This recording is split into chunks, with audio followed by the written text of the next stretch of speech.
Primeiramente, nós somos da agência Boto.com, estamos aqui com a Juliana e hoje nós vamos estar falando um pouquinho sobre a falta de empatia no século XXI. Juliana, boa noite. Boa noite. Juliana, primeiramente eu gostaria de saber a sua idade. Eu tenho 36 anos. Oi! Não aparenta. Que bom. Você é professora aqui na FIB? Eu sou professora e sou coordenadora no curso de Educação Física. Ah, que legal.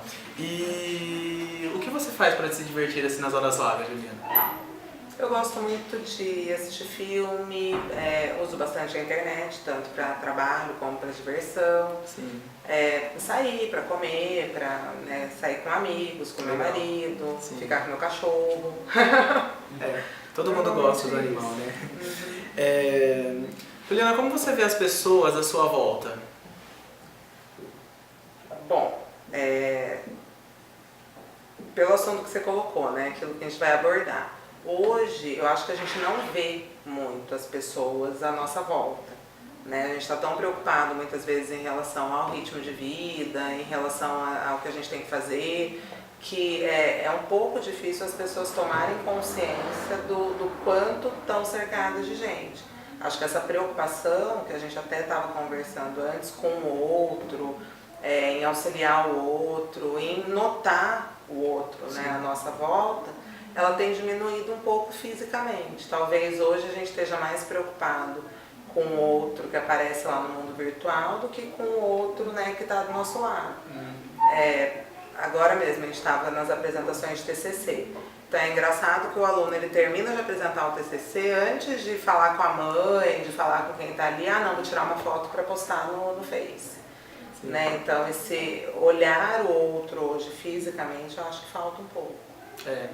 Acho que a tecnologia nesse sentido ela atrapalha um pouco esse contato caloroso, né, humano, da gente olhar no olho das pessoas e procurar entender a necessidade, né, e assim conversar até mesmo, a simples conversa. Acho que o virtual ele tem atrapalhado bastante mesmo, né, isso é o que isso eu observo muito dando aula, assim, os alunos muitas vezes eles conversam durante a aula pelo WhatsApp, né, então tá lá do lado do outro, mas é mais difícil chegar e falar do que pela internet, do que chegar no outro e olha, né, é isso, é aquilo.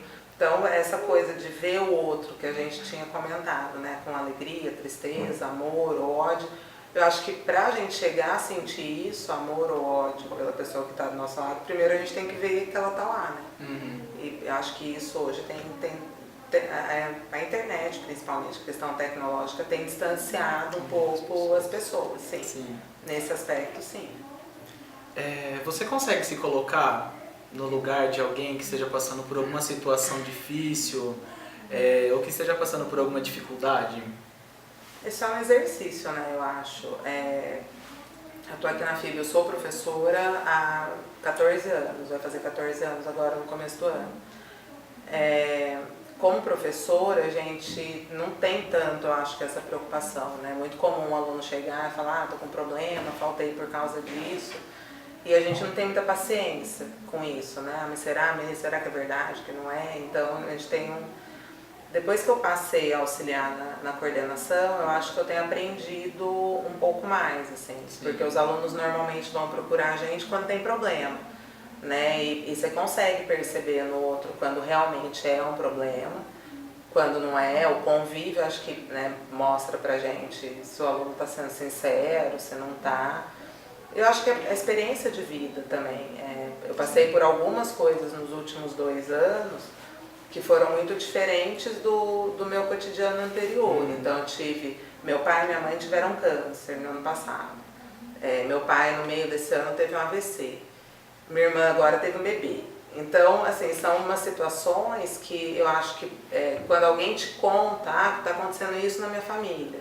Se você nunca vivenciou, você não consegue imaginar como é. Sim. Né? Então, quando você passa por isso com alguém próximo, aí eu acho que você cria essa capacidade, né, de se colocar no lugar do outro, de ver que realmente é um problema, que atrapalha. Então, isso você vai aprendendo com o tempo, eu acho.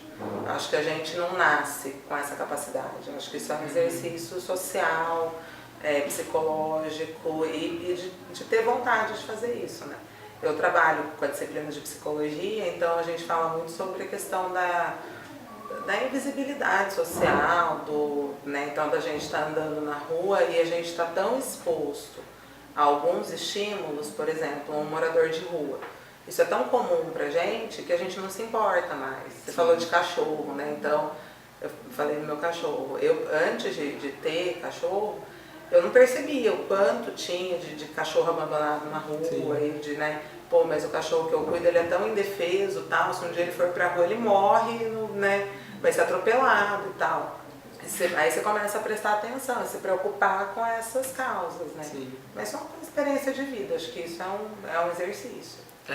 A questão de você ter falado, quando você passou isso, que daí após uma pessoa te contar, acho que exatamente isso é o exercício, né?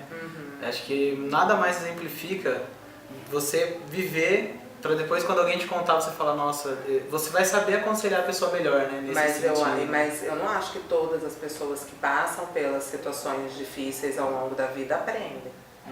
Entendeu? Acho que isso também depende da personalidade do indivíduo, de como ele se comporta, porque às vezes você conhece pessoas que passaram por N dificuldades e que se mantêm duras, distantes e não tem essa preocupação em, né, agradar o outro. Então, eu acho que isso depende também de você querer desenvolver essa capacidade. Seria bem assim a empatia, né? Acho que tem muitas pessoas que às vezes são antipáticas, né? Elas exatamente pode ter passado por tudo que foi, mas não conseguem dar um mínimo de atenção, né? Ao próximo, né? A pessoa só pensa em si mesma e às vezes acaba não exercendo a empatia, né? O que você acha que falta para que esse lugar em que nós vivemos, né, que nós denominamos nosso mundo, né, o planeta Terra, cortando um pouquinho mais aqui Bauru, a nossa região, o que você acha que poderia ser feito? Assim, o que você vê uma solução para que haja alguma melhora?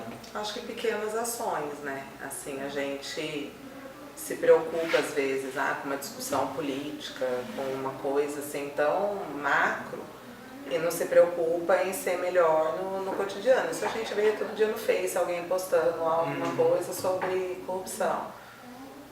Só que a mesma pessoa que posta, que é contra o governo corrupto e tal, é o cara que cola na prova, é o cara que fura a fila do banco, que para na vaga que é do deficiente, que é do idoso. Então acho que a gente não se preocupa com essas pequenas ações diárias. Né? Se a gente conseguisse lidar melhor com isso, não precisaria de grandes mudanças. Sim. Assim, os políticos, por exemplo, são corruptos? São, mas nós também somos, né? no cotidiano. Então, um aluno que vem conversar comigo, professora, eu não vim na aula, mas não tem como pôr presença. Né? Se você parte do ponto que o cara não estava e que ele estava em outro lugar, que ele podia estar fazendo qualquer outra coisa, não, então não tem. Então, essas pequenas ações. E o que você está falando, né? O tema central, que é a empatia. Então, você tentar se colocar no lugar do outro, eu acho que aumenta um pouco sua vontade de ajudar o outro. Sim. Né? Então, parar né? Coisa que eu não vejo ninguém fazer, que há pouco tempo eu não fazia, mas você vê alguém que está na rua, puta, nesse calor, né? Não dá para você levar uma garrafa de água pro cara. Isso eu aprendi muito com meu marido, né? Depois que eu comecei a conviver mais com ele, assim, ele é para-raio de... É impossível, você anda com ele na rua, todo mundo pede alguma coisa para ele. E ele é incapaz de não dar, então, me dá R$2, dou. Então, mas aquela preocupação, mas o cara vai pegar esses R$2 e vai comprar droga, tá? Se você tem essa preocupação, você não dá, porque ele vai comprar, só que daí é problema dele. Né? Então, você ter acho que essa generosidade, né? Isso falta muito pra gente. Acho que isso é um ponto principal, né? As pequenas ações e também essa questão de ajudar, né? Às vezes até mesmo numa simples conversa, num simples abraço, num simples elogio, né? Às vezes isso torna o dia de alguma pessoa melhor, né? E eu queria agora assim saber de você uma palavra que te descreva. Que me descreva? Isso. Nossa, não tenho ideia. Sou uma pessoa tranquila, eu acho. Sim. Não sei. Vocês têm algum sonho? Tenho vários. Assim, objetivos pessoais é terminar meu doutorado, né, que eu estou no meio do processo, quase finalizando. E sonhos, acho que comuns de toda pessoa, ter uma vida confortável, morar num lugar bacana, né, ter, acho que isso, assim, não muita coisa, mas ter uma... Sim. A realização, né? Certo. Nós da agência Boto.com agradecemos a presença da Juliana e o tempo que ela nos cedeu. É com muita alegria que nós encerramos essa pequena entrevista. Muito obrigado. Obrigada a vocês.